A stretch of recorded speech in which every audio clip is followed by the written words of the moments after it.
Hey everyone, DisturbedShadow here, back to bring you the beginning of my next discography. Now this is one I've been meaning to wait a little bit to do, but this band just announced their return from a hiatus and the release of their brand new album next month, so I'm just going to jump right in and talk about the discography for my favorite band of all time, Disturbed. So, I was originally saving this discography to do it lining up with the 10th anniversary of their third album, 10,000 Fists, which is, as I mentioned before, the first heavy metal album I ever got into. It's the first one I purchased with my own money, so it's sort of an important one to me. So I was going to do this discography around that, also include that album in my series where I review albums on their 10-year anniversaries.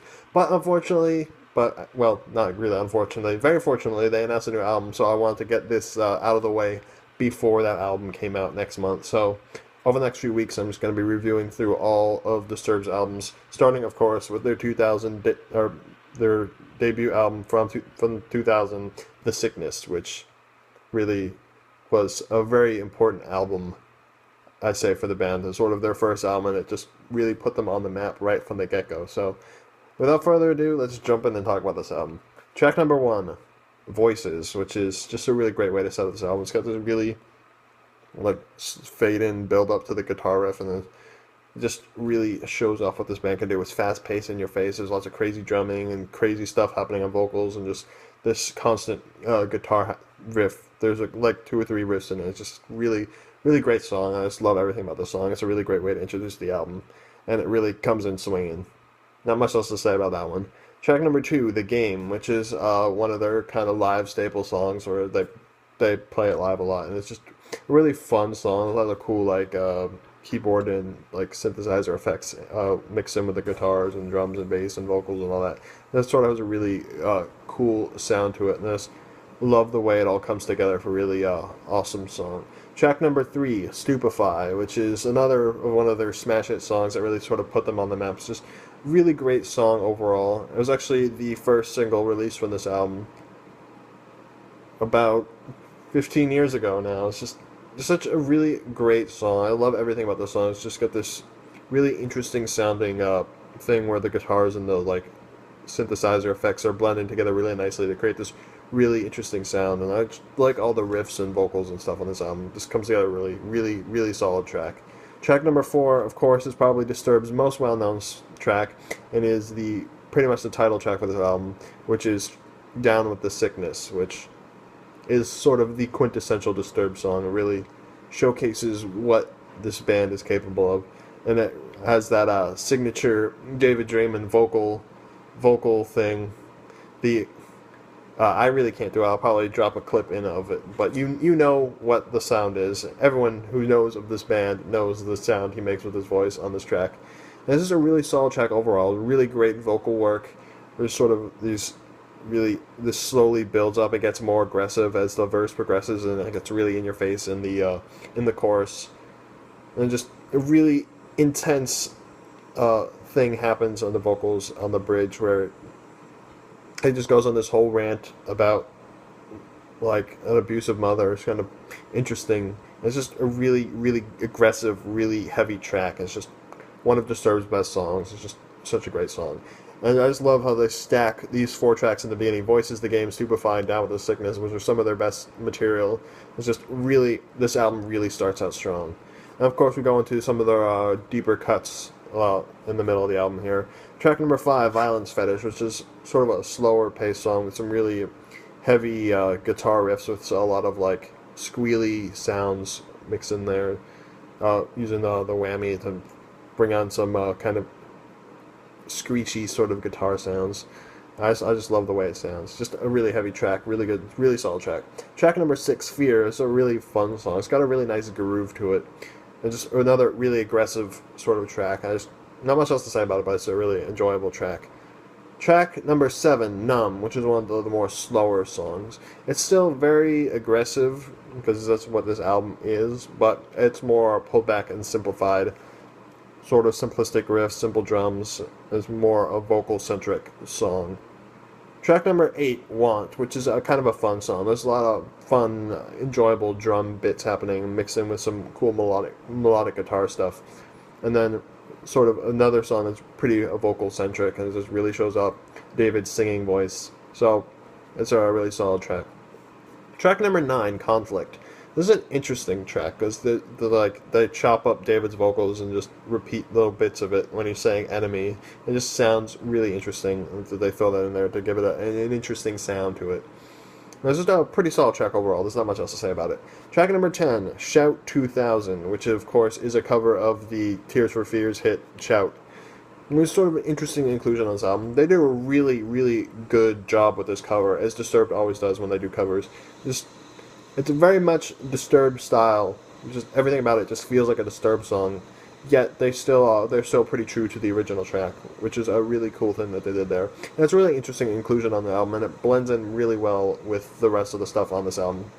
Track number 11, Droppin Plates. This is kind of a funny but still very enjoyable song. It's sort of more, I don't know, it's just the lyrical content is kind of funny to me. It's just silly stuff, but it's a really heavy but sort of slow track. It's just sort of in your face. I really like the drumming really stands on this. Some of the more technical drumming on the album, where most of the album is sort of more simplistic on the drumming, but there's a lot of cool technical stuff happening in there to keep things interesting. It's just a really heavy. And finally, track number 12, Meaning of Life, which just a really fun song, a really cool synthesizer effects blended with sort of really heavy guitar riffing in this. Everything comes together really nicely. That's another track that David's voice really stands out on as well. And of course, this album did chip with 2 bonus tracks, but I'm going to save mentioning any of the bonus tracks for a later review of their B-sides collection. So I'm just gonna wrap it up here and then jump into the band members themselves. So first up, let's talk about David Draiman on vocals. This guy just got so much talent. It's just a lot of people criticize him for like the way he sings and not really mixing it up a bit, but he's got a really, really unique sounding voice and does a lot of cool, interesting stuff with it. All these cool like growls and shouts and all these strange vocal sounds that he can pull off and just blend them into songs like Voices and The Game and Down with the Sickness and Violence Fetish and even Droppin Plates, or sort of really, he has a really signature style that really stands out, and it makes this a really unique album. So he's doing a really solid job, and I just love this guy's voice. He's one of my favorite vocalists of all time. Anyway, moving on, Dan Donegan on the guitar.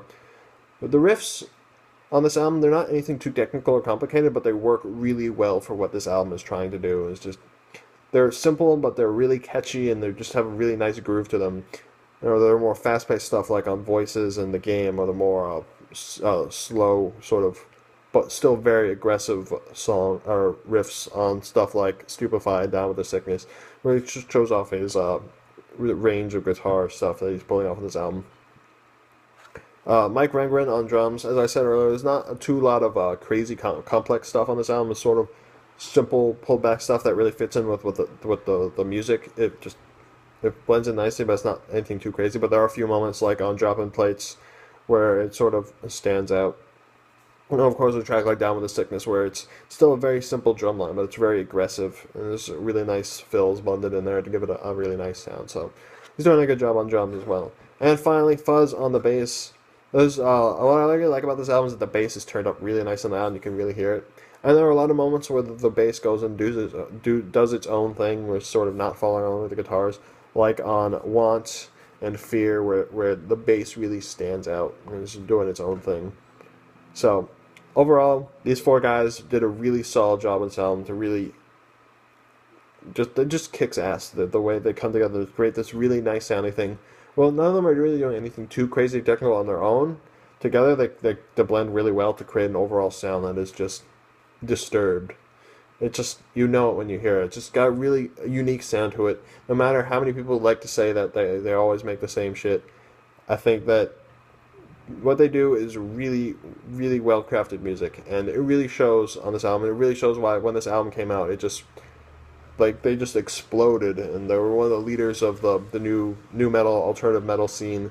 And they were one of the bands that sort of didn't fade away after that sort of craze died down. They continued to go strong all these years later. So anyway, that wraps up my review. Well, that wraps up my review of the band members themselves. Now just some closing thoughts. This is a very, very solid album. It's more aggressive than some of their later stuff. And it just has a really, really there's a lot more like synth and like sound effects and stuff blended into the music than on some of the later stuff, where there's more straight hard rock, heavy metal type of stuff, where this is more, a lot of interesting sound effects are blended in to sort of make it stand out a lot from some of their other stuff. It's got a really unique feel to it, and it's one of the best albums from the early nu metal movement, and it's just such a great album. And if you haven't heard this album, please go check it out, because it is one of Disturbed's best albums, and it really deserves all the credit it gets for sort of putting this band on the map. So go check it out. Anyway, that wraps up my review. Of course, I will be reviewing these pretty quickly, a lot faster than I went through the Avenged Sevenfold photography, so probably get these up like one a week or something like that, maybe even more frequently.